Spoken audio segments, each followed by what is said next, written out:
Joining us now is President Trump's top trade advisor, Mr. Peter Navarro. Thank you so much for joining us. Linsey, good to be with you. Thank you for coming. This afternoon, the president said that he thought people were getting yippy and a little afraid, hence the pause. But as you know, earlier this week, he said there would be no pause. What's ultimately the strategy here? I think you missed it. It wasn't hence the pause. It's trust in Trump. This negotiation went exactly the way we had hoped it would go. This is National Trump Reciprocal Tariff Day. We had the largest jump in stock market history. We're going to 50,000 on the Dow. We're going to have a broad-based S&P 500 recovery. We're collecting over $2 billion a day in tariffs to claw back all the money that foreigners have taken from us using unfair trade practices. And we're in a beautiful position for the next 90 days. We've got over 75 countries that are going to come in and negotiate with us. And what they're going to have to do, without fail, is they're going to have to lower their non-tariff barriers, because those are the bigger ones than the tariff barriers. And we're going to get a great deal for America and a great deal for the world. You mentioned the jump in the stock market. How much of a role did the stock market play in this decision? None whatsoever. We are mindful of the stock market. We love Wall Street, but we love Main Street a whole lot better. I think what was going on here is that generally the media, including the financial press, didn't trust us. We know what we're doing. President Trump is the consummate negotiator, and only by putting appropriate pressure on countries around the world, and every one of them cheats us. They do it in different ways, but they cheat us. Were we able to turn the tide on what has been a trade war, not us against them, but them against us. The tide turned today. We've had a beautiful turnaround in the financial markets, the bond markets, and we're going to move forward and get the best deals we can for the American people. The ultimate goal, Linsey, is to return manufacturing, not just assembly, but manufacturing back to U.S. soil. And that's what's Make America Great Again is all about. Last year, the U.S. had $439 billion worth of imports from China alone. What's the long-term economic plan specifically overall with China and tariffs? Well, look, every country cheats us. It's like fingerprints. They do it in different ways. And the analogy President Trump likes to use in terms of cutting these deals is it's not going to be just a suit off the rack. Every country is going to get their own custom suit. In other words, each deal is going to be custom. The problem with China among cheaters is that it cheats us in every possible way. So that's a big challenge for America. And another problem, Linsey, which is a little bit more subtle, but we understand here at the White House, is that China is using other countries to base what we call transship. In other words, they take their goods to avoid and evade our tariffs. They'll send it to Cambodia, they'll send it to Vietnam, they'll send it to Mexico, they'll send it to Thailand, they'll send it to Malaysia, they'll send it to Indonesia. I mean, the root of a lot of the problems in the international trading regime is the excess capacity and dumping of communist China into our markets and in markets around the world. And so we've got to get back to a world where trade is fair. And the best thing China can do really is not just stop the cheating, but develop its own domestic markets. I've been saying that for the better part of a decade. China exists and works off their growth by dumping products around the world. Meanwhile, their people at home work in sweatshops. They're not allowed to consume. They're forced to save.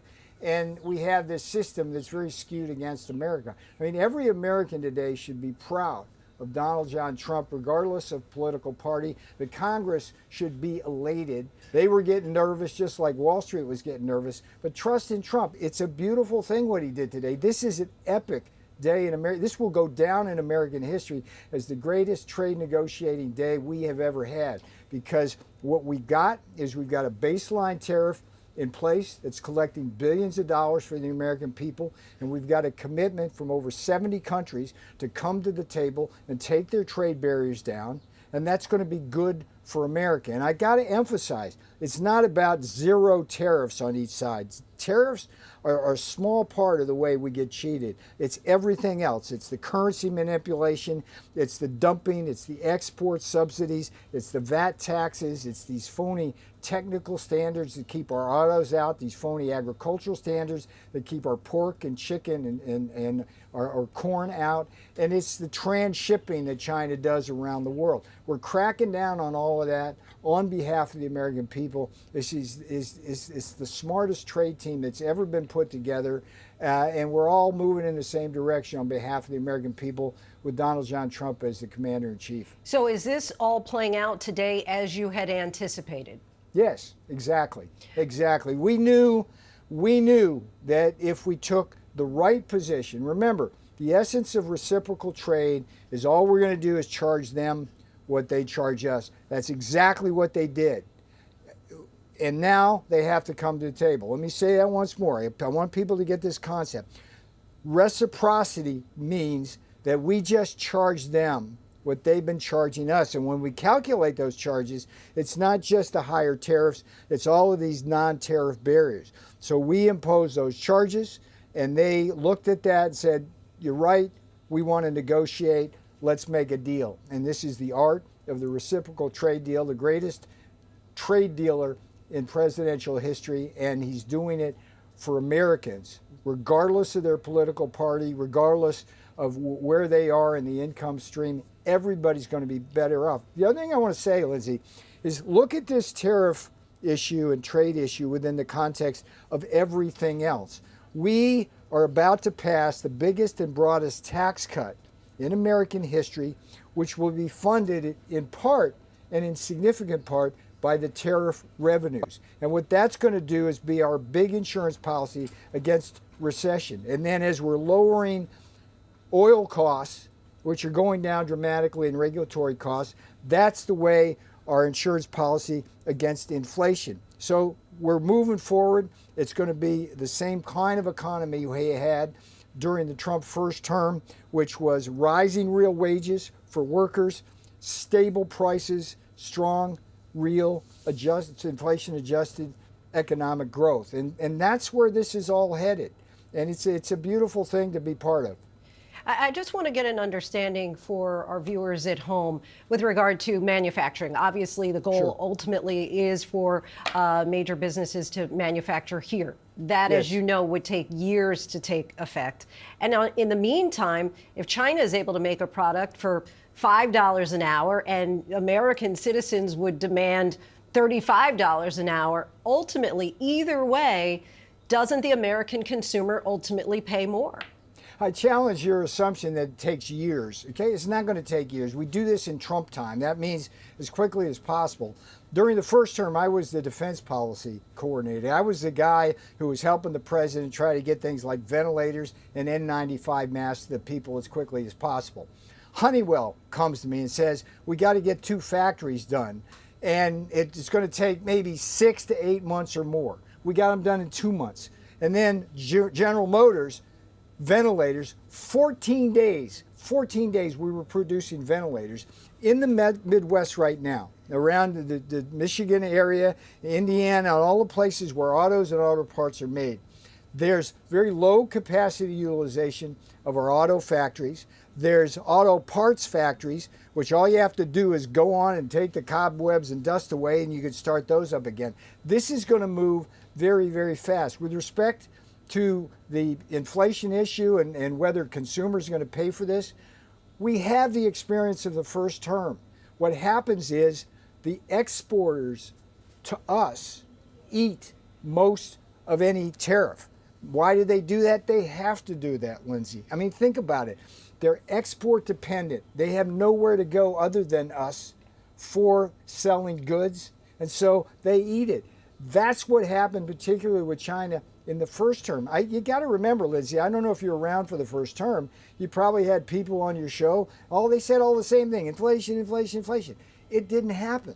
It just didn't happen. So you have to take that with a grain of salt and understand the underlying economics. The other thing that happens is currency adjustments. Our currency is going to get stronger. That's what happens when the trade deficit goes down. What does that mean? That means that we have more purchasing power to buy those imports. So that happens, and then supply chains adjust, and then investment comes here. The end game, Linsey, the end game is to have production here. Any country that wants to produce here doesn't pay a tariff. That's the ultimate solution.